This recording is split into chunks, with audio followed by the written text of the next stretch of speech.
प्रभु यीशु मसीह के मधुर और मीठे नाम में आज दिनांक 15 जुलाई दिन शनिवार को हम आप सब श्रोताओं का हार्दिक स्वागत करते हैं।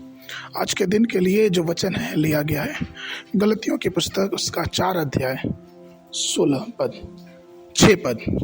गलतियों की पुस्तक उसका 4 अध्याय 6 पद। वचन कहता है, और तुम जो पुत्र हो इसलिए परमेश्वर ने अपने पुत्र के आत्मा को जो हे अब्बा हे पिता कह के पुकारता है अपने हृदय में भेजा है।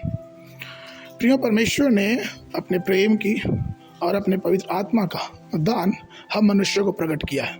और पवित्र आत्मा के माध्यम से उसने हमें ऊपर की अर्थात स्वर्ग की सारी आशीषें हमें दी है। वो चाहता है कि हम अपने जीवन में इन सारी आशीषों का उपयोग करें। एक छोटी सी कहानी इस प्रकार से है कि एक बार एक वनस्पति अनुसंधान के कर्ता ने, कार्य करने वाले वैज्ञानिक ने एक आम की एक नई किस्म बनाई। उन्होंने उससे अपने 2 दोस्त को दिया और वो इस किस्म के पौधे थे जो बहुत दुर्लभ थे। पहले व्यक्ति ने उस पौधे को लिया और उसकी बड़ी अच्छे से देखभाल की। उसे अपने बगीचे के बीचों में लगाया और उसकी हर संभव देखभाल की, जो सींचा, उसे उर्वरक शक्तियाँ दी, उसे मिट्टी दी और हर प्रकार का कार्य उसने किया। और एक समय ऐसा है कि कई वर्षों के बीत जाने के बाद वो छोटा सा पौधा एक विशाल पेड़ के रूप में फलवंत हुआ और बहुत सारा फल देके उस व्यक्ति को प्रसन्न किया। वहीं पे जो दूसरा व्यक्ति था उसने उस पौधे को लिया और उस पर कुछ ज़्यादा ही ध्यान ना देके उसने उस पौधे को बगीचे के किनारे लगा दिया।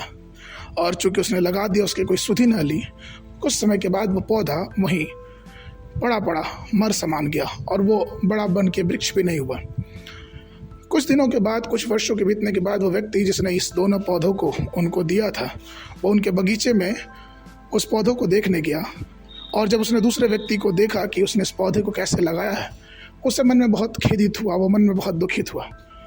प्रियो, ठीक ऐसे ही कुछ हमारे और आपके जीवन की कहानी है। परमेश्वर ने अपना कीमती तोहफा अर्थात पवित्र आत्मा हमें दिया है। वो चाहता है कि हम उस पवित्र आत्मा की बहुमूल्य शक्ति और सामर्थ्य को अपने जीवनों में इस्तेमाल करें। वो चाहता है कि उस आत्मा का पूर्ण आनंद हम अपने जीवन में लें। लेकिन क्या हम इस आत्मा को अपने जीवन में आनंद लेने देते हैं?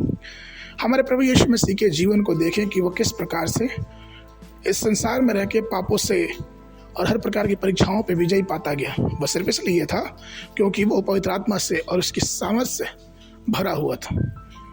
उसके सामने कोई दुष्ट आत्मा भी नहीं टिकती थी, इसलिए क्योंकि वो परमेश्वर के सामर्थ्य से भरा हुआ था। प्रियो, बिना सामर्थ्य के और बिना पवित्र आत्मा की ताकत के हम कोई भी सेवा नहीं कर सकते। यहाँ तक कि हम वचन में पढ़ते हैं किस प्रकार से प्रारंभिक सेवा में भी परमेश्वर ने अर्थात प्रभु यीशु मसीह ने अपनी आत्मा दे के अपने चेलों का अभिषेक किया। और वही चेले जो बहुत डरते थे, वो पवित्र आत्मा के सामर्थ्य में आके उन्होंने यीशु के नाम का सुसमाचार प्रचार किया।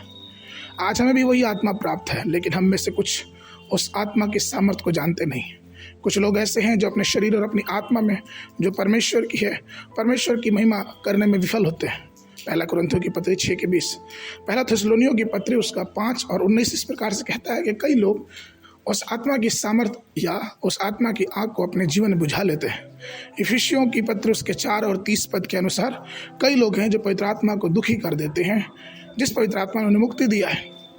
पहला कुरिन्थियों की पत्र उसका 6वां अध्याय 19 पद के अनुसार कई लोग हैं जो अपने शरीर को परमेश्वर का मंदिर बनाने में असफल हो जाते हैं। गलतियों उसके 5 और 16 के अनुसार कई लोग हैं जो परमेश्वर की आत्मा की अगुवाई में अपने जीवन को समर्पण नहीं करते और उस आत्मा की अगुवाई में विफल हो जाते हैं। परमेश्वर में प्रिय लोगों, परमेश्वर की जो आत्मा है वो हमें महानता से अवगत कराता है। उसकी कृपा, उसकी उपस्थिति, उसकी करुणा, उसकी दया हमें और भी आगे लेके चलता है। इसलिए तो पौलुस इफिसियों की पत्र उसकी 5, 18 और 19 पद में कहता है, और दाखरस से मतवाले न बनो क्योंकि इससे लुचपन होता है, पर आत्मा से परिपूर्ण होते जाओ और आपस में भजन और स्तुति गान और आत्मिक गीत गाया करो और अपने अपने मन में प्रभु के सामने गाते और कीर्तन करते रहो। प्रियो, चाहिए कि हम परमेश्वर की आत्मा के सामर्थ्य को समझें और अपने जीवन में प्रभु को हमेशा पहला स्थान दें। आज के मनन के लिए प्रेरितों के काम उसका पहला अध्याय 8 पद, परंतु जब पवित्र आत्मा तुम पर आएगा तब तुम सामर्थ पाओगे और तुम यरूशलेम में और सारे यहूदिया और सामरिया में और पृथ्वी की छोर तक मेरे नाम के गवाह होगे। बाइबल अध्ययन के लिए सुबह के समय भजन संहिता की पुस्तक उसका 13, 14 और 15 अध्याय शाम के समय प्रेरितों के काम उसका 19 अध्याय 21 पद से लेकर 41 पद तक। परमेश्वर आप सबको आशीष देवे।